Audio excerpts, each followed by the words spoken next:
తాకట్లో ఉన్న మీ బంగారాన్ని విడిపించి ఆ రోజు ఆన్లైన్ రేటుకి కొంటాం. Sharma gold company. నమస్తే, వెల్కమ్ టు సుమన్ టీవీ. నేను గిరిజ. ఇవాళ మనతో పాటు ప్రముఖ ఆధ్యాత్మికవేత్త, జ్యోతిష్య పండితులు బ్రహ్మశ్రీ సుభాష్ శర్మ గురుగారు ఉన్నారు. వారితో మాట్లాడేద్దాం. గురుగారు నమస్కారం. గురుగారు, ఆడవాళ్ళు సహజంగా నెలసరి సమయంలో అంటే పూజా విధానం కానివ్వండి, పూజా గదిలోకి వెళ్ళటం కానివ్వండి, అంటే దీపారాధన అంటే కొంతమంది ఏంటంటే చేయటానికి ఇష్టపడుతుంటారనమాట. సో చేయకూడదు అనేది మన హిందూ ధర్మం ప్రకారంగా ఉంది.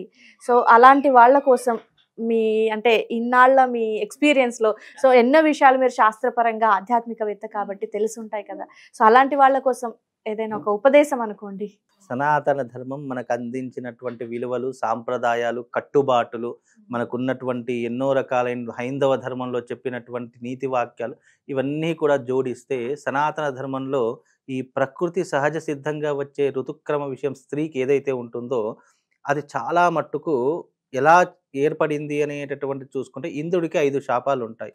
ఇంద్రుడికి ఉన్నటువంటి ఆ 5 శాపాలను 5గురు ప్రకృతిలో ఉన్నటువంటి 5గురు తీసుకుంటారు.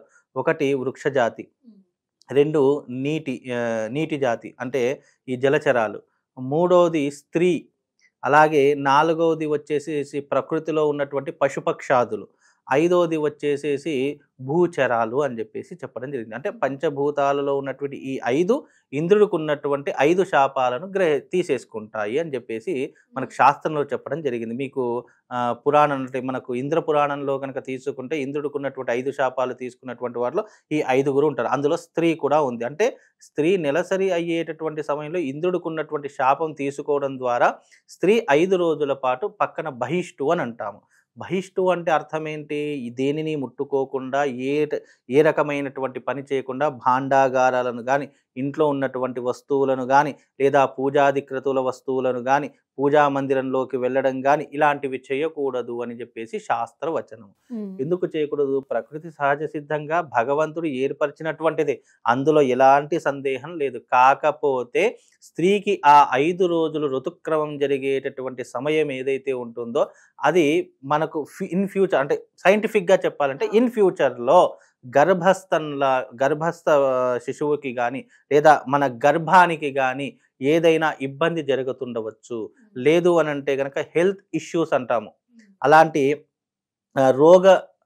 రోగానికి సంబంధించినటువంటి ఇబ్బందులు రావచ్చు. అలాగే ఆ సమయంలో స్త్రీ చాలా క్షీణించిపోతుందట.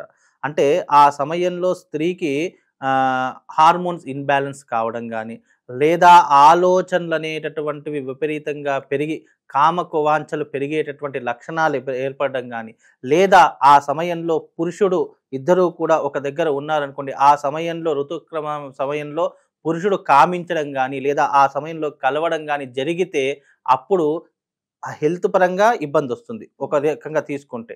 లేదు శాస్త్రపరంగా అలా కలవడం ద్వారా అనేక ఘోర ప్రమాదాలు జరుగుతాయి. ఎప్పుడైనా గుర్తుపెట్టుకోండి, సంధ్యా సమయంలో కానీ, నిషిద్ధ సమయాలలో కానీ, లేదు ఇలాంటి ఋతుక్రమం జరిగేటటువంటి సమయంలో కానీ భార్యాభర్తలు కానీ, స్త్రీ పురుషులు కానీ ఎవరైనా కలిస్తే వాళ్ళకు పుట్టబోయేటటువంటి సంతానం రాక్షస సంతానమై ఉంటుంది. దేశానికి ప్రమాదం చేసేటటువంటి సంతానమే పుడుతుంది. హైందవం మీద తిరుగుబాటు చేసేటటువంటి ఒక ఆలోచనలతో పుడతాడు. భగవంతుడంటే పూర్తిగా విరుద్ధంతో పుడతాడు. భగవంతుడంటే రాక్షసుడిలా చూసేటటువంటి ఒక రాక్షస జాతిలో పుట్టినటువంటి సందర్భాలు ఏర్పడతాయి అనేటటువంటి కొన్ని ఆధారాల కారణం చేత ఇలాంటి సందర్భాలలో అస్సలు కలవకూడదు. ఆ సమయాలలో స్త్రీ ఎంత దూరంగా ఉంటే అంత మంచిది అని శాస్త్రంలో చెప్పడం జరిగింది. అంతేగాని ఇదేదో స్త్రీకి ఉన్నటువంటి ఈ ఋతుక్రమ విషయం ఏదో నిషిద్ధము, అలా చేసినప్పుడు ఏదో జరిగిపోతుంది అనేటటువంటి విషయం భయపెట్టడం కాదు. ఇలా ఉన్నటువంటి సమయంలో స్త్రీ జాగ్రత్తగా ఉండాలి. నెలకు 30 రోజులు ఉంటాయి. నెలకు 30 రోజుల్లో 5 రోజులు స్త్రీ తప్పకుండా పక్కన కూర్చోవడం అనేటటువంటిది హైందవ సాంప్రదాయంలో పెట్టినటువంటి ఒక కట్టుబాటు. ఆ కట్టుబాటుని మీరితే ఏమవుతుంది అని అంటే అప్పటికేం కాదు, కానీ భవిష్యత్తు తరాలలో నీకు ఇబ్బందులు వస్తాయి. చాలా మంది ఏమనుకోండి, ఇప్పుడు ఏం జరుగుతుందో ఇప్పుడు మనకే తెలియదు, భవిష్యత్తులో ఏం జరుగుతుందో అప్పుడు ఎందుకు, వచ్చినప్పుడు చూసుకుందాంలే అని చాలా మంది విరవీగుతూ ఉంటారు. అలా విర్రవీగినటువంటి వారికి కాలం సమాధానం అనేటప్పుడు ఏదో ఒక సమయంలో చెప్తుంది. అయితే గురుగారు ఈ మధ్య మీరు కూడా చూసుంటారు, ఒక లేడీ వచ్చేసి తను పీరియడ్స్ టైంలోనే అమ్మవారికి అభిషేకం చేస్తాను, అమ్మవారిని తాకుతాను, అన్ని రకాల పూజా విధానాలు పాటిస్తాను, నేను బయట ఉండను, ఆ గుడికి తను హెడ్ గా చెప్పుకుంటుంది. సో నేను చూడలేదు మరి. అంటే ఆ విధంగా అంటే అది శాస్త్ర విద్ధం. మీరు చెప్పేది ఏదైతే ఉంటుందో అలా నేను గుడికి హెడ్ అయినంత మాత్రాన, ఒక దేవాలయానికి నువ్వు చైర్మన్ అయినంత మాత్రాన నా ఇష్టం వచ్చినట్టు చేస్తాను అని అంటే అది ఎప్పుడో ఒకప్పుడు నీ వంశాన్ని దెబ్బతీస్తుంది. దాదాపుగా తను ఒక 5 ఏళ్ల నుంచి కంటిన్యూ ఆ గుడికి వెళ్ళటము, అభిషేకాలు చేయటము, అమ్మవారిని తాకటము, పూజలు చేయటం ఇదంతా జరుగుతుందంట. సో మనకు లేటెస్ట్ గా ఈ మధ్య బయటకు వచ్చింది, అది కొంచెం సోషల్ మీడియాలో వైరల్ అవుతుంది. సో అంటే నేను బాగున్నాను, ఇన్నేళ్ల నుంచి చేస్తున్నాను, నాకేం జరగలేదు అనేది చెప్తుంది. ఇక్కడ మీరు ఒకటి విషయం ఆలోచన, బాగుండడము అని అంటే ధర్మం ఎప్పుడు వెంటనే శిక్షించదు. అలా ధర్మం అయిన వెంటనే శిక్షించాలంటే ప్రపంచంలో మనిషి అనేటటువంటి వాడు భూమి మీద బ్రతకడమే చాలా కష్టమవుతుంది. కర్మ ఎప్పుడైనా మనిషిని ఎలా వెంటాడుతుందంటే దాని యొక్క ఫలితం అనేటటువంటిది నువ్వు ఎప్పుడు అనుభవిస్తావంటే నీ జీవితంలో చేసిన కర్మలన్నీ కూడా నీకు ఒక టైమ్ ఆఫ్ పీరియడ్ ఒకటి వస్తుంది. ఇప్పుడు అంతెందుకండి, ఒక వ్యక్తి దానికి ఒక చిన్న కథ కూడా ఉంది. గురువార ఏకాదశి వ్రతం కథలో తీసుకున్నట్టయితే ఋతుక్రమంలో ఉన్నటువంటి స్త్రీ ఇంట్లో ముట్టుకుంటే ఎలాంటి దోషాలు ఉంటాయి, గురువార ఏకాదశి కథలు ఊరికే పుట్టలేదమ్మా. ఇవి ఋషులు మునులు వాళ్ళ యొక్క అనుసరించినటువంటి ఏవైతే పురాణ కథలు ఉంటాయో వాళ్ళు అనుసరించినటువంటి ఏదైతే బాట ఉంటుందో దాని నుంచే మనకు కొన్ని కథలు అనేటటువంటి ఆధార రూపకంగా వస్తాయి. ఇలా చేస్తే ఏం జరుగుతుంది అనేటటువంటి కొన్ని కథల రూపంలో మనకు చెప్పారు. గురువార ఏకాదశి వ్రత కథలో చాలా క్లియర్ కట్గా చెప్పారు. ఏ స్త్రీ అయితే ఋతుక్రమం సమయంలో ఇంట్లో భాండాగారాలను ముట్టుకుంటుందో, అంటే ఈ ఉన్నటువంటి బెడ్లను కానివ్వండి, వంట పాత్రలను కానివ్వండి, లేదా ఇంట్లో దేవాలయంలో రూములోకి వెళ్ళడం కానివ్వండి, ఇలా చేస్తే ఆ యొక్క దంపతులు అనేటటువంటి వారు ఒకరు కుక్క జన్మ, మరొకరు ఎద్దు జన్మని ఎత్తి అనేక నరక యాతనను బట్టి ఆ ఇంటి చుట్టే తిరుగుతూ ఉన్నారట. ఎప్పటికీ కూడా వాళ్ళ ముక్తి అనేటటువంటిదే లభించలేదట. అలాంటి కథలు కూడా మీరు గురువార ఏకాదశి కథ అనేటటువంటిది ఒకటి ఉంటుంది. వీలైతే ఆమెకు చదువుకోమని చెప్పండి, ఆమెకు అన్నీ అర్థమవుతాయి. జ్ఞానం లేక, విచక్షణ లేక కలియుగంలో ఇలాంటి అవాంతరాలు పెరిగిపోయి ఇలాంటి ఇప్పుడు ఒక ఆమె చేయడంతో పాటు ఆమె చేసింది కదా నేను చేయడం తప్పేముంది, కానీ ఒకళ్ళనొకళ్ళు ఇది ఏమవుతుంది అంతా సంక్రమించి అంతా కూడా ధర్మానికి విరుద్ధంగా వెళ్ళేటటువంటి పనులే తప్ప ధర్మాన్ని కాపాడేటటువంటి ప్రయత్నం ఎవరు చేయలేదు. తన క్వశ్చన్ ఏంటంటే గురుగారు, ఏ వేదంలో చెప్పారు ఆడవాళ్ళు పీరియడ్స్ లో ఉంటే గుడికి రాకూడదని, ఎక్కడుంది చెప్పండి, నేను వస్తున్నాను, నేను చేస్తున్నాను, నేను బాగానే ఉన్నాను కదా అనేది తను చెప్తుంది అనమాట. బాగానే ఉంది అనుకోవడం, విర్రవీగడం అనేటటువంటిది ఆమె మూర్ఖత్వం అని చెప్పుకోవాలి. మూర్ఖత్వం ఎందుకన్నాను, వేదంలో ఏమీ చెప్పరు. కొన్ని భగవంతుడు మరి వేదంలో మనకు 84 లక్షల జీవరాశులు ఉన్నాయి. మరి 84 లక్షల జీవరాశులకు కూడా భగవంతుడు జ్ఞానం ఇవ్వాలి కదా, మరి ఎందుకు ఇవ్వలేదు జ్ఞానం? మరి అంటే భగవంతుడు ఏమో తెలియకనా, భగవంతుడు ఏమైనా పిచ్చివాడా?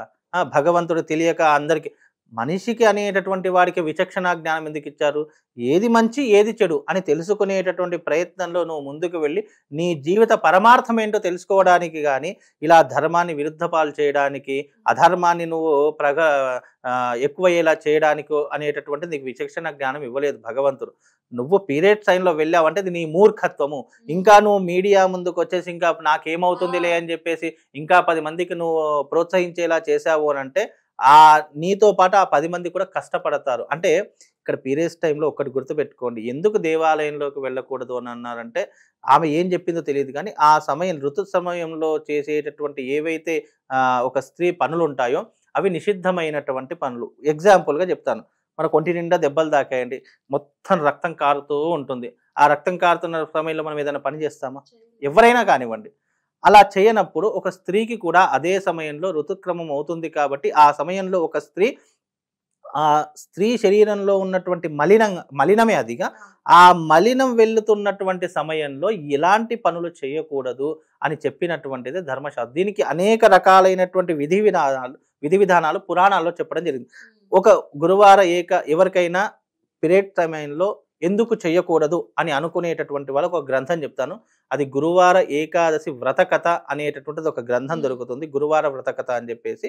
ఒక్కసారి అది తీసి చదివితే ఎందుకు చెయ్యకూడదో అనేటటువంటి పూర్తి విషయాలు అందులో మీకు అర్థమవుతాయి. టెక్నాలజీ పెరిగింది కదా, అప్పుడంటే ఇదే కదా, ఇప్పుడు ఇది టెక్నాలజీ మారుతుంది కదా, ఇప్పుడు చేయడంలో తప్పేంటి, అలాగాని అమ్మవారి యొక్క మూల విగ్రహాన్ని ఆమె తాకుతుంది అంటే ఆమె ఎనలేనటువంటి పాపాన్ని మూటగట్టుకుంటుంది అని అర్థం చేసుకోవాలి. ఎందుకంటే ఆ సమయంలో నిషిద్ధము అయినటువంటి సమయంలో చేయకూడదని మనకు ధర్మం ఏది చెప్పిందో అది మనం అర్థం చేసుకునే విధానంలో ఉంటుంది. ఎగ్జాంపుల్గా నాయన నువ్వు ఆ పండు కొయ్యకరా, ఆ పండు కోస్తే నీకు దారిద్ర్యం చుట్టుకుంటుంది అని అనుకున్నాం అనుకోండి, సరేలే చూద్దాం ఎలాంటి దారిద్ర్యాలు వస్తాయని చెప్పి పండు కోసామనుకోండి, ఆ దారిద్ర్యం అనుభవించేదాకా ఈ శరీరం ఉంటూనే ఉంటుంది. కాబట్టి ఎప్పటికైనా సరే ఋతుక్రమ సమయంలో మనము పూజా మందిరంకు వెళ్ళడం కానీ, ఇంట్లో అంటే ఈ యొక్క వంట పాత్రలు కానీ, ఇంట్లో వస్తువులను ముట్టుకోవడం కానీ చేయకూడదు. ఇంట్లో బట్టలను కూడా ముట్టుకోకూడదు. పురుషుడికి దూరంగా ఉండాలి. ఒక పక్కన కూర్చోవాలి. ఆమెకు ఎవరైనా సేవలు 5 రోజులు సేవలు చేసుకునేటటువంటి వారు ఒక సర్వెంట్ని ఆమెకు ప్రత్యేకంగా పెట్టేయాలి. అలా చేస్తేనే ఆ ఇంటికి ఎప్పుడూ కూడా అదృష్ట దేవతలు అనేటటువంటి వారు సంచరిస్తారు.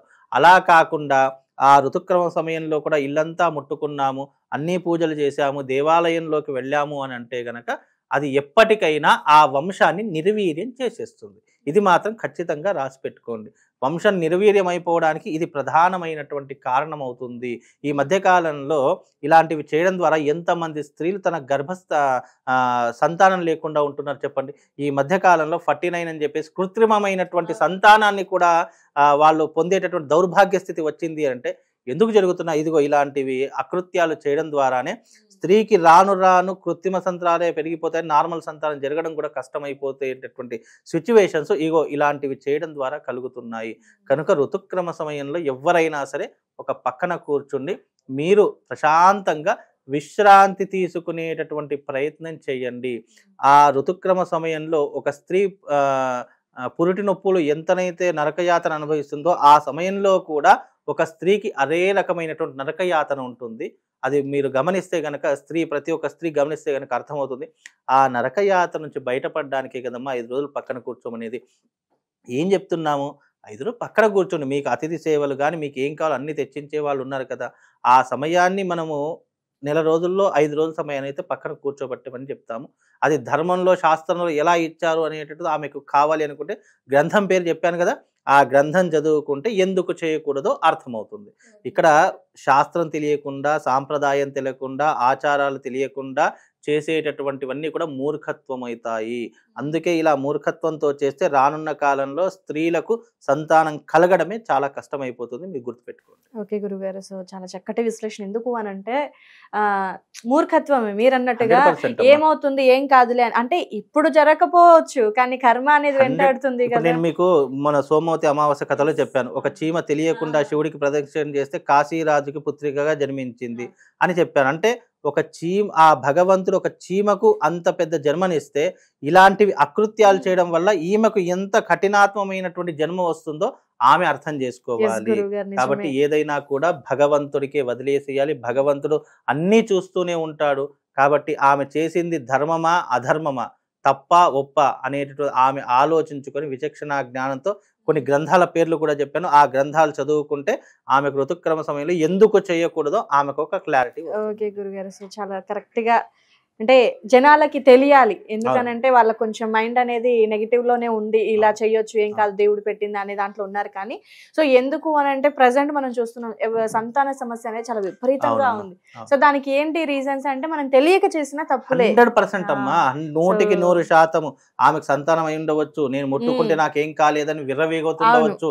ఆ విర్రవేగేటటువంటి గర్వం తలకెక్కినప్పుడు భగవంతుడు ఏదో ఒక రూపంలో గర్వాన్ని అనకదొక్కుతాడు కదా. ఆ వచ్చినటువంటి సమయము ఎప్పుడో ఒకప్పుడు ఆమెకు వస్తుంది, వచ్చినప్పుడు అప్పుడు అర్థం అయిపోతుంది, అప్పుడు మొత్తం తిరుగుతా ఉంటుంది. కానీ ఉపయోగం ఉండదు, జరగాల్సినంత జరిగిపోతుంది. ఇప్పుడు వర్షం ఆపే శక్తి మన దగ్గర లేదు, కానీ మన మీద పడకుండా మనకు భగవంతుడు కొన్ని ప్రొటెక్షన్ ఇచ్చాడు. ఏంటి, గొడుగో రెయిన్కోటో లేదా ఇంట్లో కూర్చుంటే మనకు వర్షం పడే అంటే అంత శక్తిని ఆపే శక్తి మన దగ్గర లేదు, కానీ మనల్ని మనం రక్షించుకునే శక్తి, జ్ఞాన శక్తి మనకి ఇచ్చాడు భగవంతుడు. ఆ జ్ఞాన శక్తితో ఆలోచిస్తే అన్ని అర్థమవుతాయి. ఓకే గురుగారు, చాలా చక్కగా తెలియజేశారు గురుగారు. మూర్ఖుల కోసం అనుకోవచ్చు. ధన్యవాదాలు గురుగారు.